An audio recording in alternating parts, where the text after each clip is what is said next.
کھانے کے متعلق گفتگو ہو رہی سی حدیث مبارکہ دی روشنی دے اندر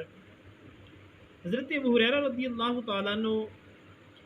آپ روایت کرتے ہیں، ابن ماجہ شریف کے اندر روایت موجود ہے کہ آقا علیہ الصلوۃ والسلام نے ارشاد فرمایا کہ سجی ہاتھ دے نال کھاؤ اور سجی ہاتھ دے نال پیو، سجی ہاتھ دے نال لیو، کوئی چیز لینی ہوے تے سجی ہاتھ دے نال ہی دیو، کیونکہ شیطان کھبے ہاتھ دے نال کھاندا ہے اور کھبے ہاتھ دے نال پیندا ہے اور کھبے ہاتھ دے نال کوئی چیز لینی دینی ہوگی تو وہ کرتا ہے۔ فلہذا تسی شیطانی طریقہ نہیں بلکہ سنت محمد مصطفیٰ صلی اللہ علیہ وآلہ وسلم کے عمل کرو۔ ابن النجار نے حضرت ابو ہریرہ رضی اللہ تعالیٰ عنہ روایت کی تھے کہ آقا علیہ الصلوۃ والسلام نے ارشاد فرمایا کہ 3 انگلیاں دے نال کھانا انبیاء دا طریقہ ہے۔ 3 انگلیاں دے نال کھانا انبیاء کرام رضوان اللہ تعالی علیہم اجمعین دا طریقہ ہے۔ اور حکیم نے ابن عباس رضی اللہ تعالیٰ عنہ کو روایت کی تھے کہ آقا علیہ الصلوۃ والسلام نے ارشاد فرمایا کہ 3 انگلیاں دے نال کھاؤ اے سنت ہے، اور 5 انگلیاں دے نال نہ کھاؤ اے اعرابی یعنی گواراں دا طریقہ ہے۔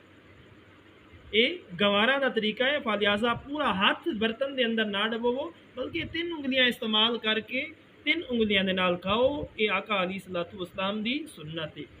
صحیح مسلم شریف کے اندر کعب بن مالک رضی اللہ تعالیٰ عنہ روایت کرتے ہیں کہ آقا علیہ الصلوۃ والسلام نے 3 انگلیاں دے نال کھانا تناول فرمایا اور پوجن تو پہلے آقا علیہ الصلوۃ والسلام نے اپنا ہاتھ مبارک اپنے زبان مبارکہ دے نال صاف کر دیا۔ صحیح مسلم شریف کے اندر حضرت جابر رضی اللہ عنہ روایت کرتے ہیں کہ آقا علیہ الصلوۃ والسلام نے انگلیاں اور برتن چٹن دا حکم دیتا ہے، یعنی بالکل صاف کرن دا حکم دیتا ہے، اور فرمایا کہ تانوں معلوم نہیں ہے کہ کھانے دے کس حصے دے اندر رب نے برکت رکھی ہے۔ کھانے دے اندر برکت ہوندی ہے لیکن بندے نوں پتہ نہیں ہوندا کہ کہڑے لقمے دے اندر رب نے برکت رکھی ہے۔ فلہذا تسی اپنا بھانڈا برتن جڑا ہے نا وہ اچھی طرح صاف کریا کرو۔ صحیح بخاری اور مسلم شریف کے اندر حضرت عبداللہ بن عباس رضی اللہ تعالیٰ عنہ روایت کرتے ہیں کہ آقا علیہ الصلوۃ والسلام نے ارشاد فرمایا کہ کھانے تو بعد ہاتھ نو نہ پونجو جدوں تک انہوں چٹ نہ لو، ہاتھ نو نہ پونجو جدوں تک چٹ نہ لو۔ فلہذا سانوں بھی یہی چاہیے کہ اسی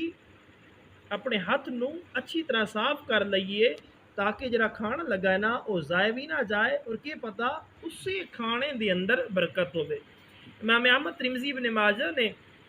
حضرت نبیسہ رضی اللہ تعالیٰ عنہ کو روایت کی تھے کہ آقا علیہ الصلوۃ والسلام نے ارشاد فرمایا جو کھانے تو بعد برتن نو چٹ لوے گا یعنی صاف کر لوے گا وہ برتن بھی اس کے واسطے استغفار کرے گا، وہ برتن بھی اس شخص واسطے استغفار کرے گا۔ زین دی روایت دے اندر ہے کہ وہ برتن کہندا ہے کہ اللہ تعالیٰ تینوں جہنم تو آزاد کرے جس طرح تو مینوں شیطان تو نجات دیتی، کیونکہ جس پانڈے دے اندر کچھ بچا کے اسی رکھ آنے ہیں وہ پھر شیطان جن وغیرہ وہ کھاندے نے، تے جدوں اسی صاف کر کے آنا پھر وہ پانڈا جڑا ہے نا وہ دعا کردا ہے کہ یا اللہ تو اس نو بخش دے، تو اس دے اوتے رحم فرما، تو اینو جہنم تو آزاد کر دے جس طرح انہیں مینوں شیطان کو آزاد کر دیتا ہے کہ شیطان میرے وچ اپنا کھانا تناول نہیں کیتا، کھادا نہیں ہے، فلہذا اے باری تعالیٰ تو اس کی بخشش فرما۔ طبرانی نے ابن عباس رضی اللہ عنہ روایت کی تھے کہ آقا علیہ الصلوۃ والسلام نے کھانے اور پانی دے اندر پھوکے مارن تو منع کیتا ہے، کھانے اور پانی دے اندر حضور نے پھوکے مارن تو منع کیتا ہے، اس کے اندر پھوکے نہیں مارنے چاہیے، خلاف سنت طریقہ۔ صحیح مسلم شریف کے اندر حضرت جابر رضی اللہ تعالیٰ عنہ روایت کرتے ہیں کہ آقا علیہ الصلوۃ والسلام نے ارشاد فرمایا کہ شیطان تواڈے ہر کم دے اندر حاضر ہو جاتا ہے، کھانے دے وقت بھی حاضر ہوندے، لہٰذا اگر لقمہ تواڈا تھلے ڈگ جاوے نا کچھ لگ جاوے تو انہوں صاف کر کے کھا لو، انہوں شیطان واسطے ہرگز نہ چھوڑو۔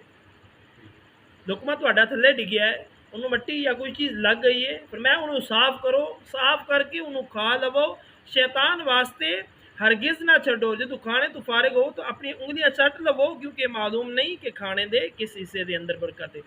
ابن ماجہ شریف کے اندر حسن بصری رضی اللہ تعالیٰ عنہ روایت کرتے ہیں کہ معقل بن یسار رضی اللہ تعالیٰ عنہ کھانا کھا رہے سن کہ انہوں نے ہاتھ وچوں ایک لقمہ ڈگ گیا، انہوں نے اٹھایا صاف کر کے کھا لیا، اتنے کچھ گنوار لوگ بیٹھے سن، اکھاں دے نال ایک دوسرے نال اشارہ کرنے لگے کہ ویکھو حقیر اور ذلیل گل ہے کہ گرے ہوئے لقمے نو انہوں نے اٹھا کے کھا لیا ہے۔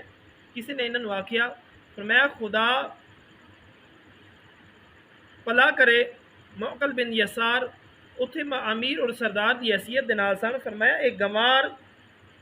کنگیاں دے نال اشارہ کردے نے کہ آپ نے ڈگیا ہوا لقمہ کھا لیا ہے، آپ دے سامنے ایک کھانا کافی سارا اور بھی موجود ہے،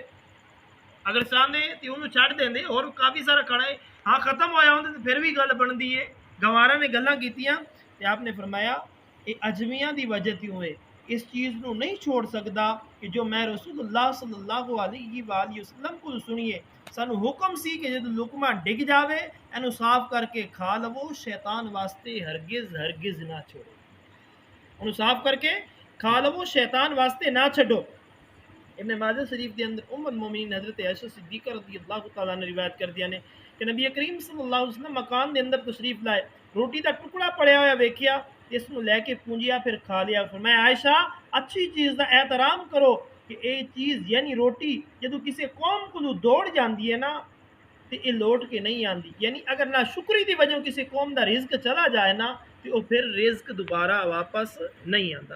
طبرانی نے عبداللہ ابن ام حرام رضی اللہ عنہ روایت کی تے کہ آقا علیہ السلام نے ارشاد فرمایا کہ روٹی دا احترام کرو کہ آسمان اور زمین دی برکات دے وچوں ہے، جو شخص دسترخوان تو ڈگی ہوئی روٹی کھا لے گا اس کی مغفرت ہو جائے گی، میرا رب اس کی مغفرت فرما دے گا۔ دارمی نے اسماء رضی اللہ تعالیٰ عنہ کو روایت کی تے کہ جدو انہاں دے کول سرید لایا جاندا سی تے حکم کردیاں سن اینو چھپا دیتا جائے، اس کی بھاپ دا جوش ختم ہو جائے، فرماندیاں سن میں رسول اللہ صلی اللہ علیہ وسلم سنیا ہے کہ اس کے اندر برکت ہو جاتی، یعنی فل گرم چیز استعمال نہیں کرنی چاہیے، فل گرم جڑی چیز ہے انہوں استعمال نہ کرو۔ جس طرح حاکم شریف کے اندر حضرت جابر رضی اللہ تعالیٰ عنہ روایت کرتے ہیں کہ آقا علیہ السلام نے ارشاد فرمایا کہ کھانے نو ٹھنڈا کر لو کہ گرم کھانے دے اندر برکت نہیں رہتی،